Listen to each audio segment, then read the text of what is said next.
Having wants and desires is not a bad thing. And this is something that I feel gets lost in translation in the spiritual world very often. We are taught that non-attachment is the way. But what does non-attachment mean? And I think it can do a lot of damage when we begin a spiritual practice or we decide to be on a spiritual path and we don't understand what non-attachment means. I know in many times in my life, I have associated non-attachment with just not caring. I've attached the meaning of non-attachment to not having wants and desires, not feeling too strongly one way or another. And that isn't necessarily what non-attachment is. Non-attachment isn't not caring. It isn't not having wants and desires.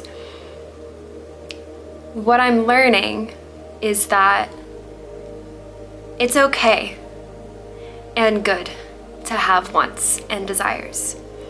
The key is to allowing our wants and our desires to point us in a direction.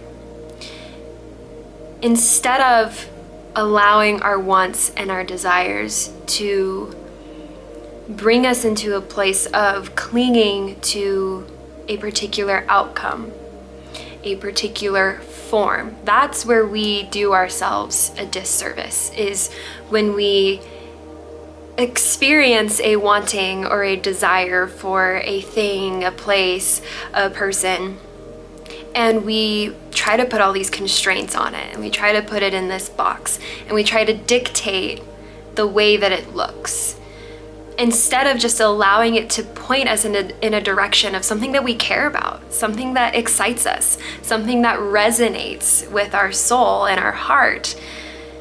We try to control what it is and what it needs to be, and that is where we do a disservice to ourselves. That is where the practice of non-attachment comes in.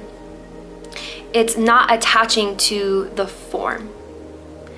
It's allowing the want and the desire to be present without dictating what form it takes. It is a leaning into the essence of the want and the desire and leaning out of the control. And this is not an easy thing to do because there's so much conditioning that happens by living in the world that we live in. We're conditioned to be in control of our lives. We are conditioned to structure, to definition, to tangible success.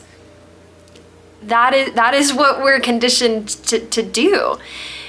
And so there's a lot of deconditioning that needs to happen in order for us to find this sweet spot of allowance of our wants and our desires, but also releasing our control for what that looks like and how it manifests in our lives. And this doesn't go to say that I have all the answers. This is just some awakening and some knowledge that resonates with me right now. And I'm just a channel through which this wisdom flows through. I genuinely don't feel that there's any credit I can take for the things that I share, because none of this is about me. This is about the collective, because I am the collective. The collective is me. The collective is you. It's all of us.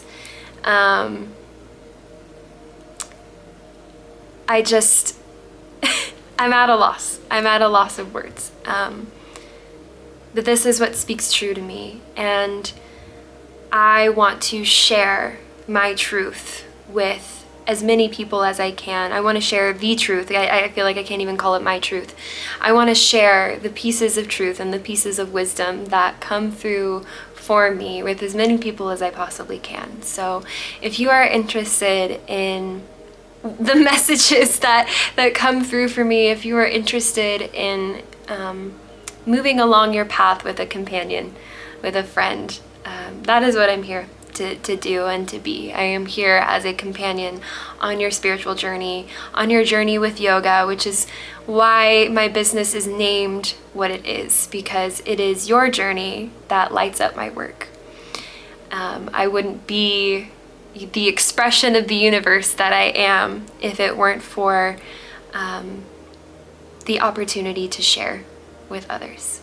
So, all of that being said, if you are interested in sharing your journey with me, I would love for you to follow along.